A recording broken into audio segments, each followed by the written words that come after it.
52ನೇ ಮನೆಯನ್ನ ನಮ್ಮ ಕಲಾರಂಗದ ಹಿತೈಷಿ, ಕಲಾರಂಗದ ದಾನಿ, ಕಲಾರಂಗದ ವಿದ್ಯಾಪೋಷಕನ ಮಕ್ಕಳಿಗೆ ಉದ್ಯೋಗ ನೀಡುವ ಮಹಾನ್ ವ್ಯಕ್ತಿ ಶ್ರೀ ಹರೀಶ್ ರಾಯಸ್ ತಮ್ಮ ಇಡೀ ಕುಟುಂಬದ ಸಮೇತ ನಮ್ಮೊಂದಿಗೆ ಬಂದು ಇಲ್ಲಿ ವಿದ್ಯುಕ್ತವಾಗಿ ಉದ್ಘಾಟಿಸಿ. ಎಲ್ಲರಿಗೂ ನಮಸ್ತೆ.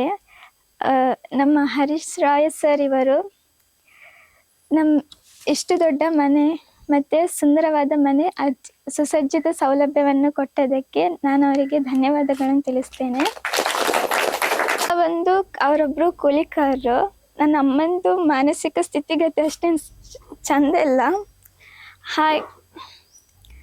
ಹಾಗೆ ನನ್ನ ಅಪ್ಪ ಒಬ್ಬರೇ, ನಾವು 5 ಜನ ಅವರ ದುಡಿಮೆಯಲ್ಲೇ ನಾವು ಊಟ ಮಾಡ್ತಿದ್ವಿ. ಅಮ್ಮ ತುಂಬ ವರ್ಷ ಆದಮೇಲೆ ಹುಷಾರಾದ್ರಿ ಈಗ ಅಷ್ಟು.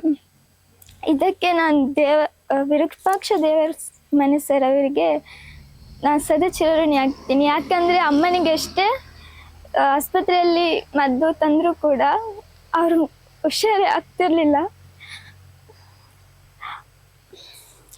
ಆದರೆ ವಿರೂಪಾಕ್ಷ ದೇವರ ಮನೆ ಸರ್ ಇವರು ಅಮ್ಮನನ್ನು ನೋಡಿ ಆರೈಕೆ ಮಾಡಿ ಅವರಿಗೆ ಫ್ರೀ ಚಿಕಿತ್ಸೆ ಕೊಟ್ಟಿದ್ರು. ಮತ್ತು ನನ್ನ ಅಪ್ಪ ಬಂದು ಬೆಳಿಗ್ಗೆ 7 ಗಂಟೆಗೆ ಹೋದವರು ಸಂಜೆ 6-7 ಗಂಟೆಗೆ ಹೀಗೆ ಮನೆಗೆ ಬರ್ತಿದ್ರು. ಅವರೇ ನಮ್ಮನ್ನೆಲ್ಲ ನೋಡ್ತಾ ಇದ್ದದ್ದು. ಬೆಳಿಗ್ಗೆ ಚಹಾ ಕುಡಿದು ಹೋದವ್ರಿಗೆ ಸಂಜೆ ಬಂದು ಊಟನೂ ಮಾಡ್ತಿರ್ಲಿಲ್ಲ. ನಮಗೆಲ್ಲ ಊಟ ಬಡಿಸಿ ಅವರು ಹಾಗೇನೆ ಕುತ್ಕೊಂಡಿರ್ತಿದ್ರು. ಸ್ವಲ್ಪ ಚಿಕ್ತಿತ್ತು. ಅದು ಸೌಲಭ್ಯ ಹೇಗಂದರೆ ಹಂಚೆಲ್ಲ ಸೋರ್ತಿತ್ತು, ಮತ್ತು ಬಟ್ಟೆ ಎಲ್ಲ ಒಣಗಲಿಕ್ಕೆ ಕಷ್ಟ ಆಗ್ತಿತ್ತು. ಬಾಗಿಲೆಲ್ಲ ಅಷ್ಟೇನು ಇರ್ತಿರ್ಲಿಲ್ಲ. ಈಗ ಅದನ್ನೆಲ್ಲ ಕೊರತೆಯನ್ನು ನೀಗಿಸಿದರೆ ಅವರಿಗೆ ನನ್ನ ಪರವಾಗಿ ಧನ್ಯವಾದಗಳನ್ನು ತಿಳಿಸ್ತೇನೆ.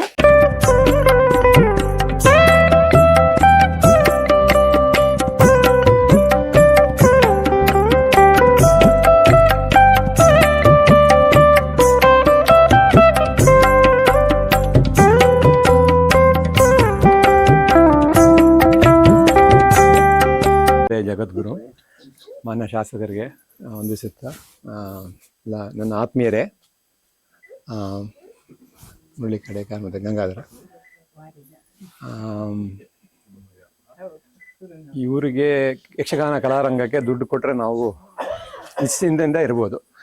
1 ರೂಪಾಯಿನೂ ಕೂಡ ವೇಸ್ಟ್ ಆಗದ ಹಾಗೆ ಅತ್ಯಂತ ಅಚ್ಚುಕಟ್ಟಿನಿಂದ ಯಾರಿಗೆ ಅವಶ್ಯಕತೆ ಇದೆಯೋ ಅದನ್ನು ಇವ್ಯಾಲ್ಯೂಯೇಷನ್ ಮಾಡಿ ಕೊಡುವಂಥ ಒಂದು ದೊಡ್ಡ ಸಂಸ್ಥೆ. ಅದರ ಪ್ರತಿಫಲವೇ ನಾನು 2019 ಫಸ್ಟ್ ಮನೆ ಕಟ್ಸ್ಕೊಟ್ಟಾಗ 17th ಅಲ್ವಾ, 17th ಹೌಸ್. ಈಗ ವರ್ಷಕ್ಕೆ 10-15 ಮನೆ ಕಟ್ಸ್ಕೊಡ್ತಾ ಇದ್ದಾರೆ. ಅಂದರೆ ದಾನಿಗಳು ಹುಡ್ಕೊಂಡು ಬರ್ತಾ ಇದ್ದಾರೆ. ಸೊ ಇದು ಒಂದು ಅತ್ಯಂತ ಉತ್ತಮವಾದ ಕಾರ್ಯ. ಇನ್ನೊಂದು, ಅವರ ಯಕ್ಷಗಾನ ಕಲಾವಿದರಿಗೆ ಅವರು ಕೊಡುವ support in terms of medical, financial support, and ಅವರ ಮಕ್ಕಳಿಗೆ ಮತ್ತು ಅದರಿಂದ ವಿಸ್ತಾರವಾಗಿ ಈಗ ಅನೇಕ ಮಕ್ಕಳಿಗೆ ಸ್ಕಾಲರ್ಶಿಪ್ ಮತ್ತು ಅವರ ಆ್ಯಕ್ಟಿವಿಟೀಸ್ಗೆ ಎನ್ಕರೇಜ್ಮೆಂಟ್, ಅವ್ರನ್ನ ಮಾನಸಿಕವಾಗಿ ಉತ್ತಮ ಪ್ರಜೆಗಳನ್ನಾಗಿ ಮಾಡುವ ಒಂದು ಕಾರ್ಯಕ್ರಮ ಹಮ್ಮಿಕೊಂಡಿದ್ದಾರೆ. ಇವರಲ್ಲಿ ಅತ್ಯಂತ ಒಂದು ಉತ್ತಮ ಗುಣ ಏನು ಅಂದರೆ, ದೇ ಇನ್ಕಲ್ಕೇಟ್ ಗ್ರ್ಯಾಟಿಟ್ಯೂಡ್.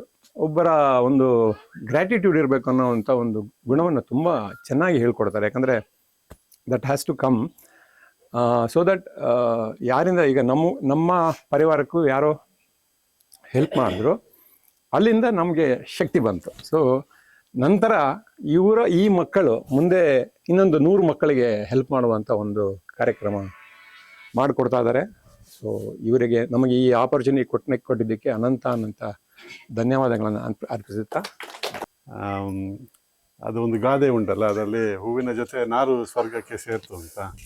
ಸೊ ಇವನು ಮಾಡಿದ್ದು ಪುಣ್ಯ, ನನಗೆ ಇವತ್ತು ಇಲ್ಲಿ ಒಂದು ಮಾತಾಡಲಿಕ್ಕೆ ಅವಕಾಶ ಕೊಡ್ತಾ ಇದ್ದಾರೆ. ಸೊ ನಂದು ಏನಿಲ್ಲ ಇದಲ್ಲ, ಅವನ ಜೊತೆ ಇದ್ದಿದ್ದಷ್ಟೇ. ಹಾಗಾಗಿ ಕೃಷ್ಣನಲ್ಲಿ ಹಾಗೂ ನಮ್ಮ ಕುಡುಬೂರು ಗ್ರಾಮ ದೇವರು ಶಂಕರನಾರಾಯಣ ಕೇಳೋದಿಷ್ಟೇ, ಅವನಿಗೆ ಇನ್ನೂ ಹೆಚ್ಚು ಶಕ್ತಿಯನ್ನು ಕೊಡಲಿ ದೇವರು ಅಂತ ನಾನು ಕೇಳ್ತೀನಿ.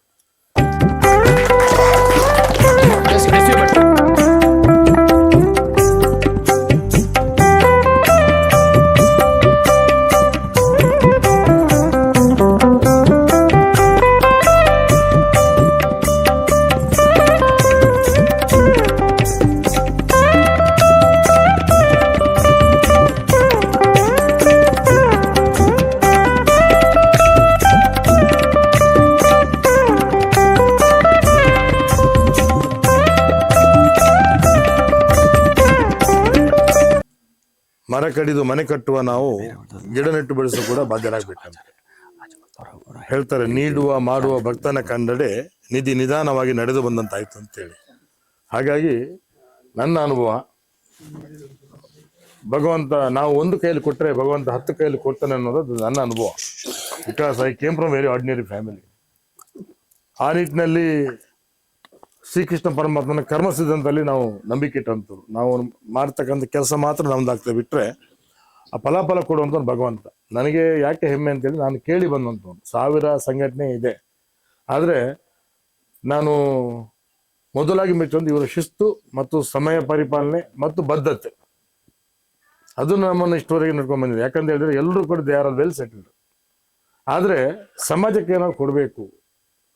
ಹೇಳ್ತಾರೆ, ಸಂಕಟಗ್ರಸ್ತರ ಸಮಾಧಾನ ಎದುರು ರಾಜ್ಯ ವ್ಯಾಜ್ಯಗಳಲ್ಲೂ ತ್ಯಾಜ್ಯವಾಗುವಂತೆ ವ್ಯಷ್ಟಿತೊಂದಿಗೆ ಸಮಷ್ಟಿತವು ಮೇಳೈಸಿ ಬಂದ ಎತ್ತರದ ನಿಲುವು ನಮ್ಮದಾಗಬೇಕು. ಹೋಮಾಗ್ನಿಯೊಂದು ಬಾನೆತ್ತರಕ್ಕೆ ಹಾರುವಂತೆ ನದಿ ಹರಿದು ಸಾಗರವನ್ನು ಸೇರುವಂತೆ ನಮ್ಮ ಬದುಕು ಮುಂದಡಿ ಇಡಬೇಕಂತೆ. ಮೊನ್ನೆ ನರೇಂದ್ರ ಮೋದಿಯವರ ಅಷ್ಟು ಭಾಷಣದಲ್ಲಿ ನನಗೆ ಖುಷಿ ಆದದ್ದು, ಅವರು ಎಲ್ರಿಗೆ ನಮ್ಮ ಕಾರ್ಯಕರ್ತರಿಗೆ ಕೊಟ್ಟಂತ ಕರೆಯನ್ನು ಏನಂತ ಹೇಳಿದ್ರೆ, ಒಬ್ಬೊಬ್ಬರು ಒಂದೊಂದು ಬಡವರ ಮನೆಯನ್ನು ನೀವು ದತ್ತು ತೆಗೆದುಕೊಂಡ್ರೆ, ಅವರಿಗೆ ಆಶ್ರಯ ಕೊಟ್ರೆ ಈ ಸಮಾಜದಲ್ಲಿ ಎಲ್ಲೂ ದರಿದ್ರ ಅನ್ನೋದು ಇರುವುದಿಲ್ಲ. ಅದಕ್ಕೆ ನಮ್ಮ ಹರೀಶ್ ಅಣ್ಣ ಅವರು, ಇಡೀ ನಿಮ್ಮ ಕುಟುಂಬ ನಾನು ಆಭಾರಿಯಾಗಿದ್ದೇನೆ. ಭಗವಂತ ಇನ್ನಷ್ಟು ಯೋಗ ಭಾಗ್ಯವನ್ನು ಕೊಡುವಂತ ಕೆಲಸವನ್ನ ಭಗವಂತ ನಿಮಗೆ ಮಾಡಲಿ. ನೆಮ್ಮದಿಯ ನೆರಳು ನಿಮ್ಮ ಮನೆಯಂಗಳವನ್ನು ಕಾಯುವಂತಾಗಲಿ.